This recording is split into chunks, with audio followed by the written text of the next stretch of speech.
অনেকদিন আগের কথা। এক অজপাড়া গাঁয়ে এক বিধবা মহিলা থাকতেন। নাম তার গীতা। তার একটি ছেলে, নাম মন্টু। গীতার সংসারে দারিদ্র্য চরম, তবু মায়ের আদর আর মন্টুর নিষ্পাপ হাসিতে তাদের ছোট্ট কুঁড়ে ঘর ভরপুর ছিল।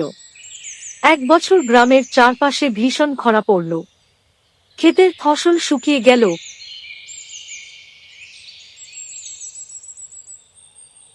পুকুর শুকিয়ে মাছ মরল। গীতা দিনরাত ভগবানের কাছে প্রার্থনা করত, হে ভগবান, আমাদের একটু খাবার দাও, না হলে আমার ছেলেটা না খেয়ে মরবে। একদিন দুপুরবেলা হঠাৎ মন্টু খেলার ছলে বাড়ির পেছনে বাঁশঝাড়ের কাছে এক বিশাল লাউ গাছ দেখতে পেল। আশ্চর্যের বিষয়, গাছটি এক রাতেই এত বড় হয়ে লাউ ধরেছে। লাউটি এতই বড় যে মন্টুর কোমর পর্যন্ত লম্বা। খুশিতে দৌড়ে গীতার কাছে এলো। সে ভাবল, এ লাউ বেচে দিলে তো দুদিনের খাবার জুটে যাবে। সন্ধ্যার পর গীতা এক ধারালো বঁটি নিয়ে লাউ কাটতে গেল। ঠিক তখনই অদ্ভুত এক শব্দ, খিল খিল খিল, ভেসে এলো লাউয়ের ভেতর থেকে। গীতার গা ছমছম করে উঠল।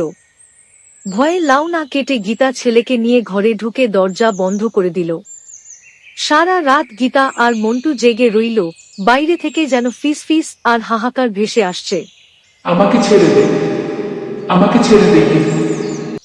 ভোর হলে গীতা গ্রামের পুরোহিতকে ডেকে আনল। সব শুনে পুরোহিত বলল, এটা কোনো সাধারণ লাউ নয়, এর ভেতরে ডাইনি বাস করে। বহু বছর আগে এই গ্রামের এক ডাইনি মানুষ খেয়ে ফেলে মাটির নিচে লুকিয়েছিল। কেউ যাতে তাকে খুঁজে না পায়, সে নিজেকে লাউয়ের বীজে লুকিয়ে রাখে।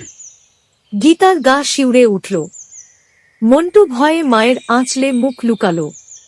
পুরোহিত বলল, এখনই লাউটি পুড়িয়ে ফেলতে হবে, নইলে ডাইনি আবার মুক্তি পেলে পুরো গ্রাম শেষ করে দেবে। তারা লাউটিকে উঠোনে এনে কাঠ, খড় আর শুকনো পাতা দিয়ে চারপাশে আগুন জ্বালালো। আগুনের লেলিহান শিখা লাউটিকে গ্রাস করতে না করতেই হঠাৎ ভীষণ ঝড় উঠে গেল। আকাশে কালো মেঘ, বজ্রপাত, আর সেই সাথে সেই ভয়ানক হাসি, খিল খিল খিল। হা হা, আমাকে পুড়িয়ে মারবি? সঙ্গে সঙ্গে গ্রামের লোকেরা ভয়ে ঘর থেকে বেরিয়ে এলো। সবাই মিলে মন্ত্রপাঠ শুরু করল, ঢোল পিটিয়ে আওয়াজ করতে লাগল, যাতে ডাইনি শক্তি হারিয়ে ফেলে। অবশেষে আগুনের তাপে লাউ ফেটে গেল। ভেতর থেকে কালো ধোঁয়া আর এক বিকট চেহারার ছায়া বেরিয়ে কাকের মতো চিৎকার করতে করতে আকাশে মিলিয়ে গেল। সঙ্গে সঙ্গে ঝড় থেমে গেল, আকাশ আবার পরিষ্কার হয়ে উঠল। পুরোহিত গীতাকে বলল, ভগবানের কৃপায় বিপদ কেটে গেছে, তবে সাবধান, লোভে পড়ে অজানা ফল, লাউ গাছ কিছুই ছুঁবে না। গীতা কৃতজ্ঞ হয়ে প্রণাম করল। মন্টু আবার খুশিতে খেলতে ছুটে গেল। পেছনে কোনো ডাইনি নেই, শুধু গায়ের শান্ত বাতাস আর পাখির ডাক। এভাবেই গীতা আর মন্টু নতুন আশা নিয়ে আবার তাদের ছোট্ট জীবনকে সাজিয়ে তুলল। আর গ্রামের সবাই শিখে গেল, অজানা কিছু দেখলে লোভ না করে সাবধানে থাকা সবচেয়ে বড় বুদ্ধিমানের কাজ।